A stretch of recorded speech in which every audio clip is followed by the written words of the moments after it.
পরম শান্তি। আপনাদের সকলের প্রতি শুভেচ্ছা, অভিনন্দন ও আন্তরিক ভালোবাসা দিয়ে আজকের বিষয় শুরু করছি। প্রিয় শ্রোতাগণ, আজ আমরা এমন এক যাত্রা পথের কথা বলবো যে পথ বাইরের নয়, সরাসরি ভেতরে প্রবেশ। আর এই যাত্রা পথের নাম আত্ম উপলব্ধি বা নিজেকে জানা বা নিজের রিয়ালিটির সঙ্গে মুখাপেক্ষী হওয়া।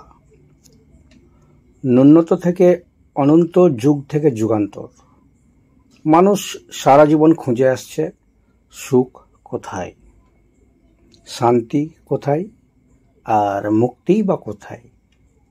কিন্তু খুব কম মানুষই সেটি খুঁজে পেয়েছেন। আরেকটি মজার বিষয় হলো, এই তিনটি জিনিস আমাদের ভেতরেই লুকিয়ে আছে, কিন্তু আমরা খুঁজে পাচ্ছি না। আমরা খুঁজি কোথায়? বাইরে। আত্ম উপলব্ধি মানে অন্তরাত্মাকে জাগিয়ে তোলা, যে আলো সব অন্ধকার দূর করে, অজ্ঞানতাকে ভেদ করে বলে আমি দেহ নয়, আমি মন নয়, আমি সেই পরিশুদ্ধ চেতনা যা অনন্তকাল থেকে তোমার সঙ্গেই আছে। কিন্তু বন্ধুরা, এই পথ সহজ নয়। এ পথে আছে নানান বাধা, যা কখনো আসে বাইরের জগৎ থেকে, আবার কখনো আমাদের নিজের ভেতর থেকে। আর বাধাটি ভেতর থেকে তখনই আসে যখন অহংকার বা আমি ধারণার প্রবলতা পৌঁছে যায় চরমে। বিশেষ করে এই প্রবলতা আত্ম উপলব্ধির পথে প্রথম ও সূক্ষ্মতম বাধা। অহংকার আমাদের বোঝায় আমি আলাদা, আমি জানি, আমি সর্বসেরা। আর এটি একটি মারাত্মক মনোভাব, কারণ যেখানে আমি ভাব থাকে সেখানে আত্মা কখনোই প্রকাশ পায় না। যখন আমরা বলি আমি ভালো, তখন যদি একটু ভেবে দেখেন তো বুঝতে পারবেন ইনডাইরেক্ট বা পরোক্ষভাবে অন্য কাউকে খারাপ বলছি। যখন আমরা বলি আমি জানি, তখন আমরা আমাদের শোনার বা জানার দরজা সেই মুহূর্তের জন্য বন্ধ করে দিলাম। আর ঈশ্বরের ঘরে প্রবেশ করতে হলে মাথা নিচু করেই প্রবেশ করতে হবে। অহংকার নিয়ে প্রবেশ কখনোই সম্ভব নয়। তাই ঈশ্বরের ঘরে যদি আপনি প্রবেশ চান, তাহলে আমিত্ব বা অহংকারকে অতিক্রম করতেই হবে। এটিই প্রথম শর্ত, আর এটি আপনার দ্বারা সম্ভব। আপনি পারবেন, কিন্তু কিভাবে? প্রতিদিন নিজের ভুলগুলো মেনে নেওয়া শিখুন। আমি শব্দের পরিবর্তে আমার মাধ্যমে কাজ করছে ঈশ্বর, এমন মনোভাব বা চর্চা করুন। কৃতজ্ঞতা প্রকাশ করুন প্রতিটি মানুষ ও পরিস্থিতির প্রতি। আবার ধ্যান অনুশীলন করতে পারেন অন্তত 5 মিনিট প্রতিদিন। পরে একটু একটু করে সময় বাড়াবেন। চোখ বন্ধ করবেন, মন বলছে আমি, কিন্তু একবার জিজ্ঞাসা করুন, এই আমি কে? যে আমি দেখছে, শুনছে, বুঝছে, অনুভব করছে, সে কে? আর চুপ করে শুনুন সেই নীরব উত্তর। আসলে আমাদের মন আসক্তির বন্ধনে আবদ্ধ। আসক্তি মানে ভালোবাসা নয়, আসক্তি মানে বেঁধে রাখা। আমরা প্রিয় মানুষ, অর্থ, পদ, সম্পদ বা ভাবনায় এমনভাবে জড়িয়ে যাই যে সেই জিনিসটা না থাকলে আমরা ভেঙে পড়ি। আর এটিকেই বলছে আসক্তি। এই আসক্তি আত্মার জন্য মারাত্মক, কারণ এই আসক্তি আপনার স্বতন্ত্রতাকে বন্ধনে আবদ্ধ করতে সুযোগ পায়। গীতায় বলা হয়েছে, যে ব্যক্তি কর্মের ফলের আসক্ত নয় সেই সত্যিকারের যোগী। আবার সুফি সাধক রুমি বলছেন, নেকিকার দরিয়া মে ডাল। মূল কথা, কাজ করুন নিষ্কামভাবে, ফলের চিন্তা না করেই। ভালোবাসুন, কিন্তু অধিকার বোধ ছাড়াই। জীবনকে একটি প্রবাহ মানে ফ্লো হিসেবে দেখুন, কেননা সৃষ্টিতে কোনো কিছু স্থায়ী নয়।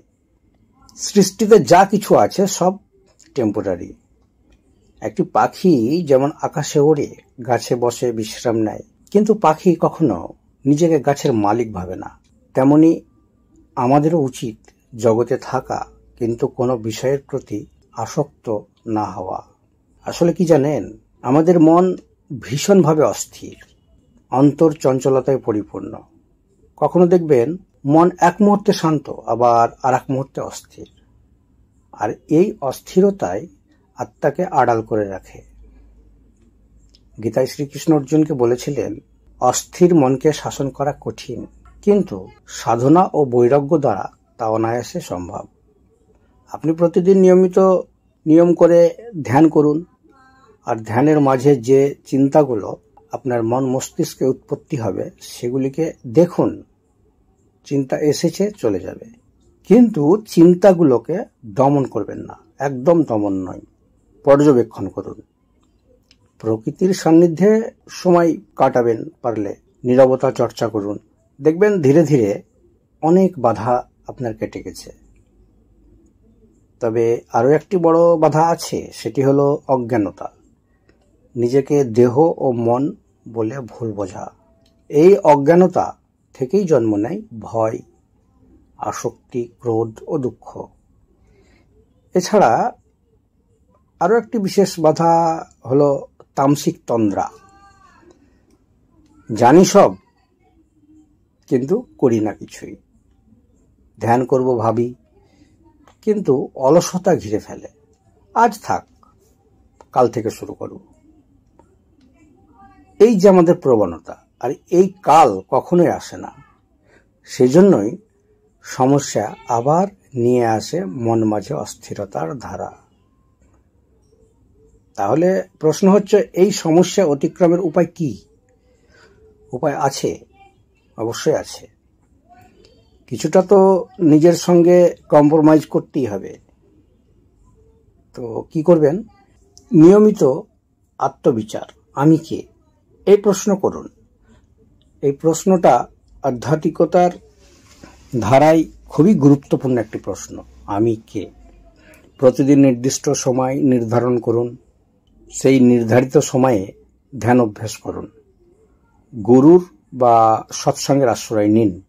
আর এই সৎসঙ্গের প্রভাবেই আপনার ভেতরের জ্বলে উঠবে সেই প্রদীপ, যে প্রদীপের দীপ্ত আলো নিয়ে যাবে আপনাকে সত্যের মোকামে, যে মোকামের জন্য আপনি ঘুরে বেড়াচ্ছেন জন্ম জন্মান্তর, অনন্তকাল থেকে।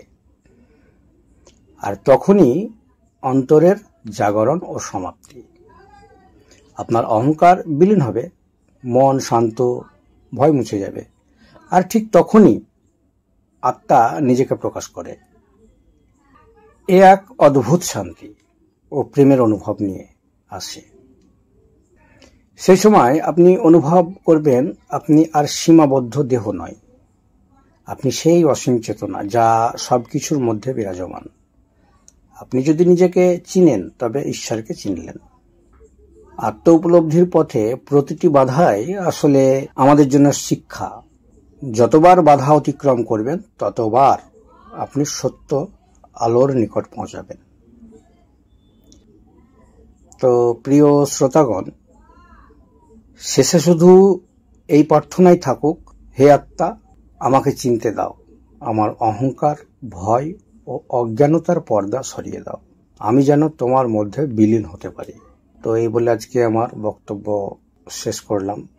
আমার আন্তরিক কামনা, মুক্ত হোক সমগ্র সৃষ্টি, স্থির হোক সকল মন, পরম শান্তির স্রোতে প্রবাহিত হোক সমগ্র মানবের হৃদয় স্থান।